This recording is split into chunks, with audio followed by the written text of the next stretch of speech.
All right, here we go. Surveillance cameraman. In 2013, a channel called Surveillance Cameraman was created on YouTube. And although the videos have all been taken down now, only accessible through a handful of internet archives, there was once a time when this channel went so viral that it was even featured in the news and in the Seattle Times newspaper. Although the videos are no longer visible on YouTube, What does he do? pretty much all of the Surveillance Cameraman videos follow the exact same formula. A man with a camera would walk around the streets of Seattle, go up to random people on the street, get in their personal space, and start recording them without their permission, and without even bothering to explain to people why he was recording or what he planned to do with them in the future.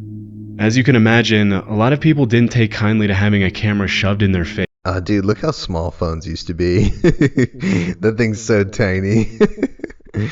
But when his targets would confront him and ask him what he was doing, he would usually either stay completely silent, make slight grunting noises, or just say something extremely vague like, "I'm just recording a video."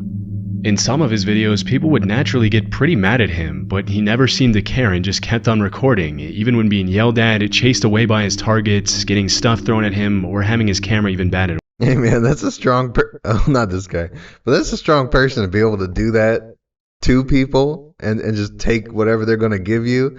Like, that's actually pretty cool. It's like those videos of people getting over social anxiety, so they go talk to a random stranger, and it's like, just go sit and film a random person and say nothing. Don't say a word. Away.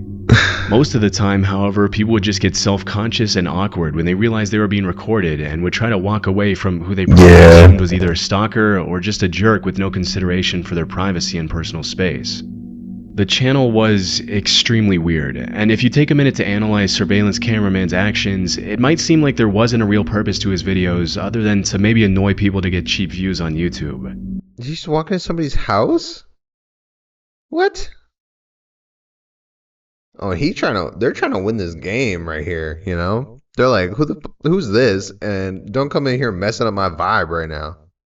However, in one of his videos, he says something that suggests there was a deeper meaning to the channel.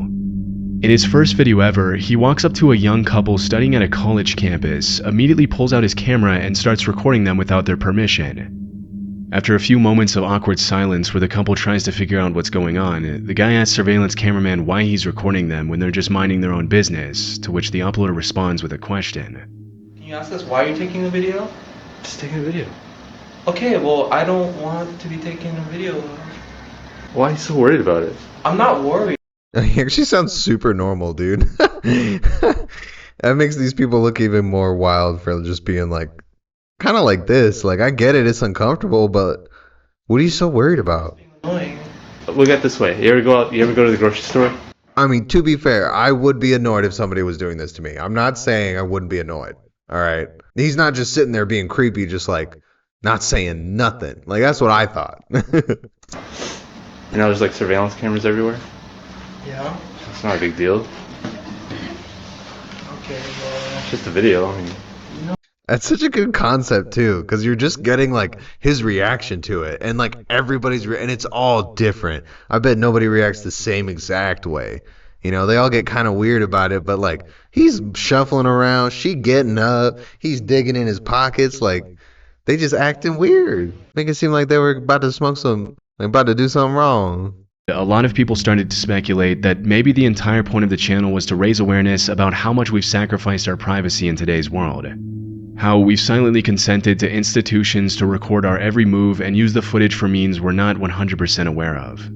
Although this theory was never official. It's weird that people aren't more comfortable being on camera, right? Like, we're literally on camera all the time. Anywhere you go, you're on camera.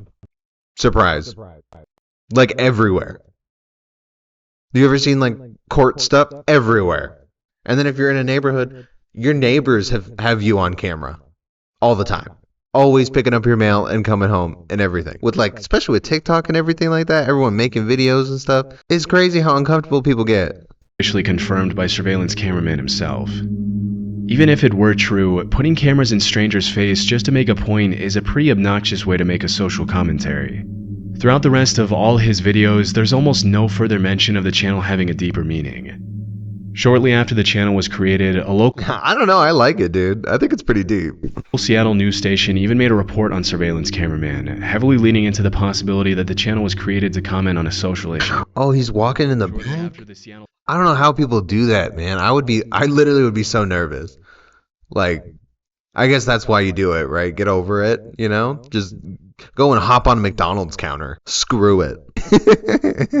Times even published an article about how the uploader's actions were making a lot of people question the meaning of privacy in the 21st century. Still, because YouTube pretty much wiped... This was like a while ago. This isn't like, last week. This is like years ago. Like, you could just see from the footage. channel's videos, it's hard to know the real motivation in recording random people on the street and posting it to YouTube. Oh, these ads, bro. ForgottenLanguages.org. ForgottenLanguages.org is a very confusing website with all kinds of theories behind its possible meaning, which has led to the creation of a pretty deep rabbit hole around it over the years. Upon visiting the site, you'll be greeted with what appears to be a library of strange articles with some very weird images. Dude, I always wonder if you get really into that stuff, like anything, like even like the whole demonic stuff and everything. Like if you get really deep in all of that stuff, that's like, mythology type, whatever. Like I wonder if anything would happen. Like I wonder if at a certain point, just demon just pops up, and you're just chatting. So strange is that none of these articles are legible, as they appear to be written in some sort of unknown language. Some of the articles do have snippets. Oh, that's crazy. It's a language nobody knows. English sprinkled throughout them, but for the most part, they're pretty much impossible to understand. The only way you'd be able to get an idea of what each article is about would be to look at the external documents being referenced in the article and do some reverse engineering to make an educated guess as to the article's subject matter. The further I ventured into the site, the stranger the topics of the articles started to get, with a lot of them being written on things like occult spirituality, alien technologies, the darker side of... That's crazy, man. Like, this isn't like... It takes a little bit of time to do this, for someone to do all of this. I mean, is it just for BS? Like, there's got to be something behind it. Psychology and similar topics. Although some people have speculated that the entire site is written in complete gibberish and was just made as a complicated joke, others have claimed to have successfully translated some of the articles with advanced translation software. Okay. Many people seem to think ForgottenLanguages.org is the work of a mysterious woman who goes by the name Angel, along with 15 other close collaborators who are obsessed with using already existing languages to create a new, universal language that can be understood by living organisms other than humans. What other organisms? Aliens? You just don't want to say aliens or something? This is where it starts to get a little confusing, as the creators of the website have also allegedly claimed that they made ForgottenLanguages.org to share some sort of secret knowledge with other speakers of the language around the world. Because some of the articles on the site seem to reference confidential government documents, lots of people have realized that there's something deeper going on behind the scenes of Forgotten Languages, but so far none of this has been confirmed. I also found really elaborate association charts made by someone who wanted to find all the people connected to the website. But some of the associations look like a bit too much of a stretch. I was gonna say, that just sounds like you're just trying anything at that point. Like it did. And it looks more like a conspiracy theory chart than anything else. Yeah. Because the owners of Forgotten Languages have been uploading articles to their site for over 15 years, it's hard to believe they're doing it without a real purpose. I don't know. Like before, because this seemed like it was like older. That last article was like 2019 though. Nowadays, since AI and everything, like I wouldn't believe any of that. Like it would just be a joke, like a funny joke. But maybe before that time, I would have been like, oh, that's crazy. If it were a hoax or some sort of ARG, this would be a pretty elaborate one. As I later found out, there's also Forgotten Languages YouTube channel with some very strange videos. A couple of other YouTubers reached out to the channel owners who responded not to worry about the channel as the videos were all made as messages for their members or something like that. What? Yeah, that makes it sound like just a ARG thing. It's possible in the future more information on Forgotten Languages will surface, but for now there's not really a concrete idea as to what the site is actually used for. That's it? Oh, there's not even a resolution for that? SD cards. In 2014, a channel called Thrift Shop SD Oh, dude, I bet. on YouTube with the You can find the craziest things at thrift stores, man. I thrift shopped for a job for eBay, right? If you can call it that. I did that for a long time. I've been to a lot of thrift stores, dude. intention of uploading strange things that the channel owners found in the memory cards and cameras they bought. Yeah, but I mean, just how frequently would you be able to get your hands on an SD card, though? Like, they don't always leave it in there. And most thrift shops, if they're any bit smart at all, they'll take every little piece out. At thrift stores. Since its creation, only 2 videos have been uploaded to its channel, with the most recent one dating back to September 2014. Damn, 9 years ago, and then this video was 1 year ago, so that was 10 years ago. An old digital camera around 2004, and that the footage shows 2 teens looking at what appears to be an abandoned school. As per the caption, there's a weird sound at 49 seconds, after which the 2 teens mention a moving door and turn the camera off. Wait a minute. Did you do that? Did that door just move? Did you? Nope. Nope. Did you see that? Like, was that a door that just moved? Because the video ends as soon as one of the teenagers turns around, it's I didn't see anything. cause the door to move. Still, it's pretty creepy considering the video was allegedly found on a thrift shop camera. The second video shows a man staring into the camera I don't know, man. That didn't seem like nothing to me. his eyes and asking someone else if they see the things in his eyes too, with no response. There are my eyes. You see them, right? There are my eyes. According to the uploader, this video was taken in 2003, and although many people have found it a little disturbing, it's more likely that the guy just had colored contact lenses in his eyes and was going to send the video to a friend asking if he could see them. That even just sounds like too much. It's just some dude messing around in 2003, dude. Although of course this hasn't been confirmed, it's pretty likely that's all there is to this video. Yeah, alright, next. Help me, Susie's dying. In the UK in the 70s and 80s, there were rumors that if you went to certain telephone booths and dialed a specific number, you would allegedly reach a woman with a flat, monotone voice repeating the same creepy phrase over and over. Help me, Susie's dying. However, on the internet there's some contradicting information circulating about the whole thing. Many people disagree. That just sounds like some stupid, like, in the bathroom with the lights off, say the name 3 times crap. That sounds goofy. On the exact number you'd have to dial to reach the disturbing voice, and what the exact message you'd hear was, but the common consensus was that the number was simply 202020 or a similar combination of 2s and 0s. Over the years, That's like that. You guys remember that like vending machine hack? They used to like. It used to be a thing where you could like look up what code to punch in on the vending machine for it to just spill out everything. And I don't think it ever actually worked. I think they were all like fake videos and stuff. But man, that just like unlocked a memory for me. Story's been reposted all over the internet on forums like 4chan and Reddit, and the first account of the Help Me Susie's Dying story I was able to find dates all the way back to the year 2000. A man from Lancashire named Rob Dickinson wrote about his account of what happened when he and a couple of his friends went into a phone booth in the mid-70s to see if the rumors were true. Rob's account was originally published in the It Happened to Me section of the 14 Times, a British magazine dedicated to publishing people's accounts of their encounters with the odd, paranormal, and mysterious. I found a few more accounts of the same story in the same magazine, and although there was some contradicting information in some of them, they all agreed that the phone booths were located in or around the town of Burnley in the UK, and that the incident took place in the 70s and 80s. These few accounts are the only official sources of information available. The Susie message was the only one I could remember, and it actually said in a low female stern voice, "Susie's dying, help me," and repeat. The voice didn't say, help me, Susie's dying." On the Help Me Susie's Dying incident, which makes it hard to confirm whether any of this is true. According to one of the most logical and believable theories that has surfaced regarding the disturbing recording, the voice was supposed to be a test not meant to be heard by the public. And it's possible That's goofy. That's more goofy than originally. A test, and you use the word dying in that doesn't make any sense. that due to the bad quality of the recording back in the 70s and 80s, the voice could have been saying something completely different than what the users heard.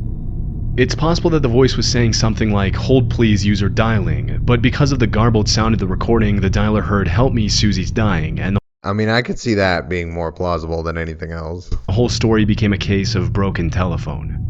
Still, it's possible that some employees at the phone booth company programmed the test recording to say something dark and disturbing as a joke.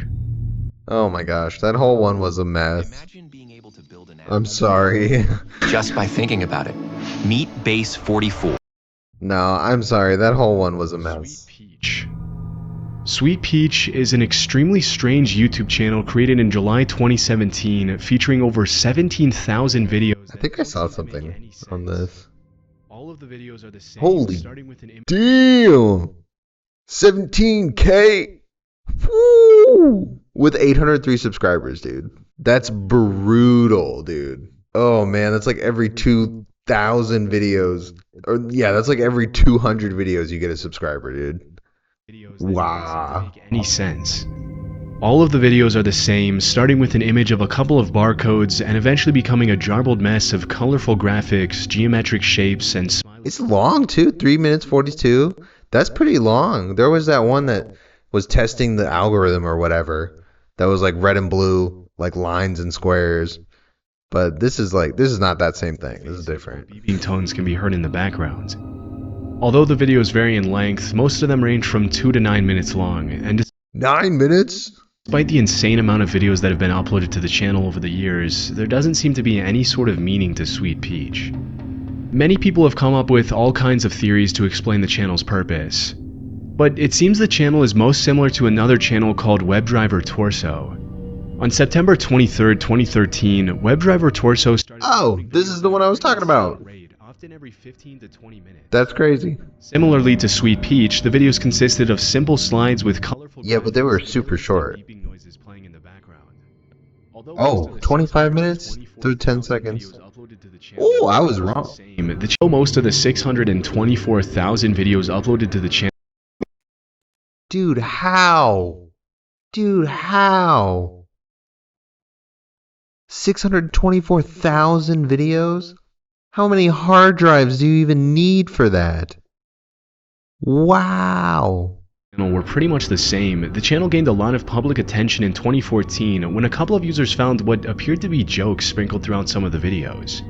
As the videos gained attention online, YouTube eventually admitted that the channel had been created by their performance engineers as an internal visuals and audio.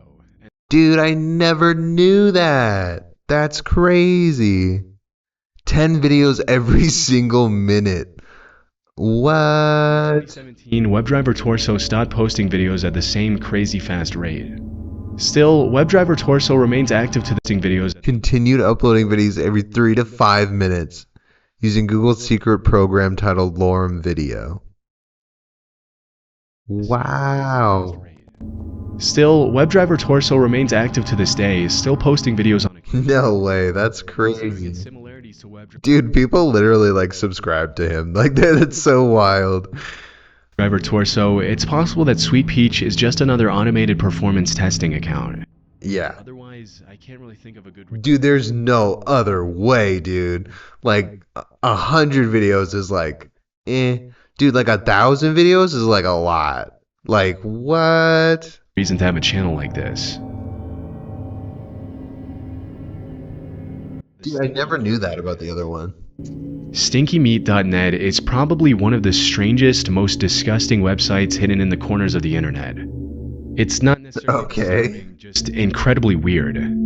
As per the website's description, this... What? This is what happened in the summer of 2000 when I took 3 kinds of meats, 19 days, and 1 million maggots, and stuck them in the yard of my unwitting neighbor. Neighbor eventually found the meat. Fortunately, I wasn't arrested, so I was free to do it all over again. Dude, what?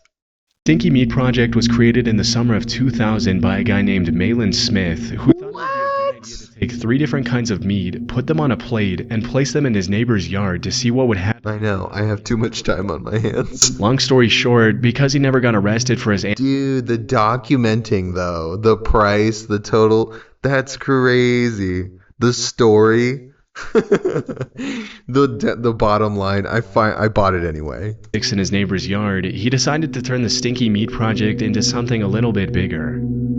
Over the years, Malin Smith and his Wow. friends have been taking different kinds of raw meat and documenting what happens when they leave the meat in random locations such as libraries, malls, parks, backyards, and even on top of their computers.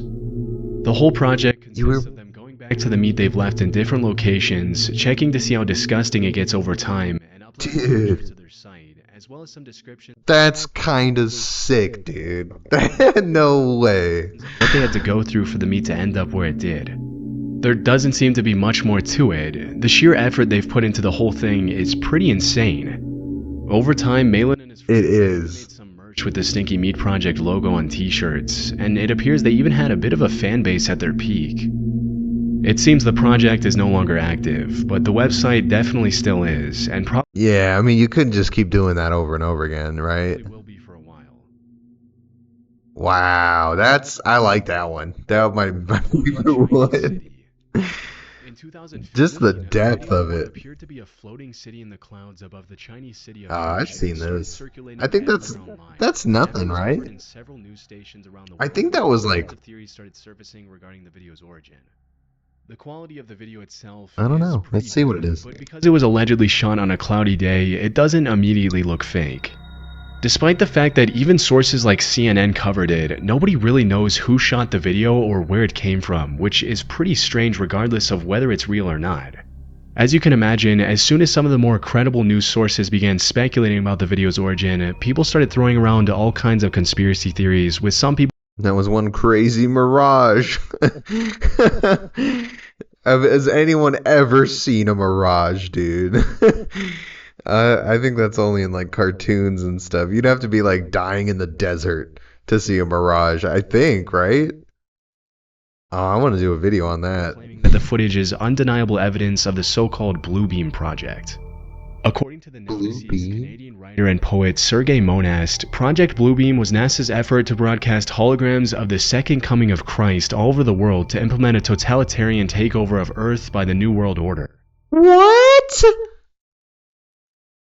What? That might be the craziest thing I've heard, like, all month, dude. Like, last month was crazy. No, but that's crazy. This is one of the wilder theories regarding the video's origin for sure. Some of the other more credible theories that have also gained traction over the years suggest there's a more plausible explanation for the video of the floating city. According to one of the most believable ones, the floating city could have been a real video of something called a fata morgana, which is basically an optical illusion or a mirage caused by light rays being blown in extremely dense That's it? air trapped by alternating layers of warm and cold. This phenomenon sometimes Whoa. causes ships on the ocean to look as if they're floating above the water in the distance, or that there's water in the distance on the road. Oh, I think I've actually seen stuff like that. Am I tripping? I think I've actually seen the road like that before. Still, to say the floating city looks anything like what even the most impressive Fata Morgana usually looks like is a huge Wow. stretch, suggesting the very real possibility that Yeah, dude, that's crazy. They broadcast the second coming from the sky. the video was somehow faked. What? Oh my goodness. This is a crazy video, man. The last one, guys. In 2012, supposed footage of a secret NASA mission to Mars in 1973 started gaining massive traction online. Many people bought into the theory that NASA had launched a covert project codenamed Project Red Sun in the late 60s and early 70s to land human beings on Mars and establish relationships with aliens without the general public noticing. The footage itself starts with a blue screen warning viewers that the video was not meant for public distribution, after which we see 3 minutes of blurry, wobbly footage. Nah, that seems like some BS, man. At first glance, it's hard to know what to make of the video, and it's not hard to see why many conspiracy theorists tried to position the footage as proof that NASA had been working with aliens for the past 50 years while keeping the public completely in the dark. That'd be Obviously, the most sick. logical explanation is that the video and the theory behind it are fake. Some people have claimed that the footage is the work of the Faking Hoaxer, a small channel on YouTube that has released similar footage in the past and promoted it as real. It might also be worth mentioning that John Moonwalker, the YouTuber who originally uploaded the video back Wait, he openly does that? I wonder if they're any good. I mean, they have no views, It might so... also be worth mentioning that John Moonwalker, the YouTuber who originally uploaded the video back in 2012, has uploaded similar videos of questionable origin in the past. The most popular video on his channel, uploaded 14 years ago, is titled Apollo 17 Alien Encounter, and it shows some obviously edited footage of a moon landing. Oh, yeah. So, just with that, we have to take everything published by the channel with a grain of salt. A lot of people seem to favor the idea that the footage was Where was created it? with some of Was NASA's that it? still images The little thing running? an encounter, and it shows some obviously edited footage of a moon landing. So, just with that, we have to take Yeah, everything published by the it channel looks like a with full-size person, and you put like a thing over favor it. the idea that the footage was created using some of NASA's still images of Mars and manipulating them with some basic editing software. Yeah. But evidence against it. Alright, well that one was kind of stupid. We could have just ended before that one. That one was a waste of time. But no, that was a really great video. Another chillin' scares one, down in the books.